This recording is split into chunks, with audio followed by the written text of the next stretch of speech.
So we're here this morning with a few snow blowers, just getting miscellaneous things done on each one of them, but all of them at some point are going to have the carburetor off for one reason or another.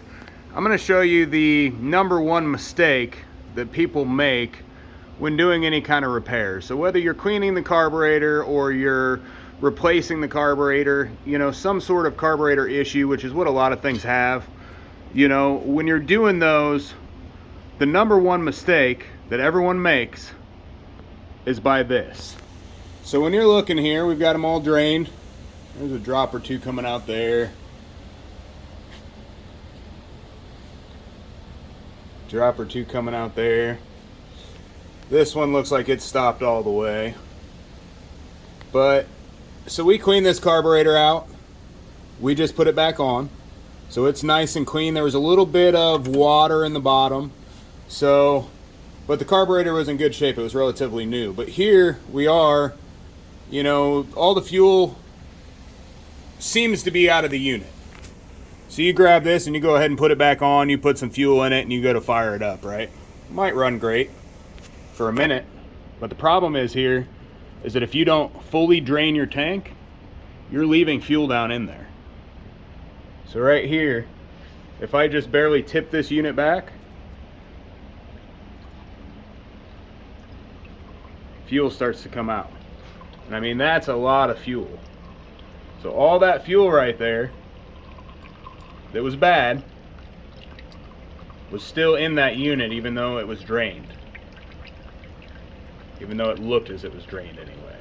So what you're going to want to do in each one of these cases is you're going to want to make sure that all of the fuel is out. So compressed air works great if you blow back up through this way, towel on the other side to make sure it catches any fuel popping up out. But if you do it that way and then back down through the other way, so just a nice clean towel in here, and then you can blow both ways. You can blow back down through here until this starts shooting just air. You don't want any drips of anything in here. If there's any fuel left in there, I mean, that could be a water droplet, it could be anything, and all that's going to do is accumulate more water. So kind of the same thing over here. On these units, the fuel filter, there's an inline fuel filter both on the inside of the tank here, and then many of them actually have a filter on the inside of the inlet here. But the one on the inside of the tank goes up at an angle. So there's a little reservoir right here that does not get drained all the way in these tanks. So although, you know, you clean your carburetor or replace your carburetor or whatever and go to put it back together, hey, that's great, but then that bad fuel in there is going to cause you more issues as soon as you get down to it. So if we barely just, let's see here, tip this back just a little bit, fuel coming out. So that's just showing you there is still some fuel up in there. If you take the filter and everything out of the top here and you look down inside, you can see that there's water that sits down in there. But the thing is, it's really hard to get out of there without compressed air. So it sits right down there in that corner. Compressed air is what's going to be the easiest way to get it out of there. Trying to get it to focus down here so you can see the filter.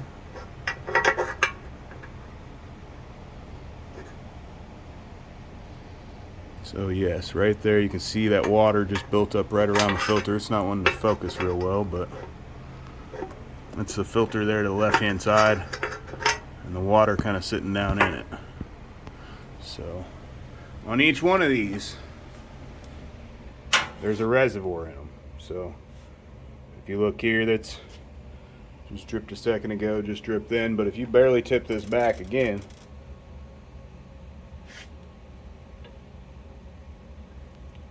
see the water coming? Water or fuel, it looks more like water right now. But yes, leaving that fuel in there will cause you problems, whether you've cleaned the carburetor, even if the carburetor is completely clean. If you're putting bad fuel through it or water through it or whatever, you know, that's going to cause issues.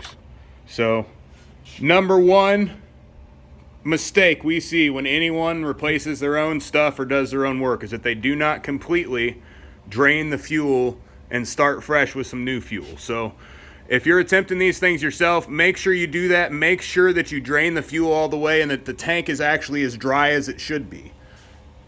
A lot of times it's an optical illusion that it's perfectly dry, so you want to make sure 100% clear and free, that there's nothing left in there. Blow it out real good.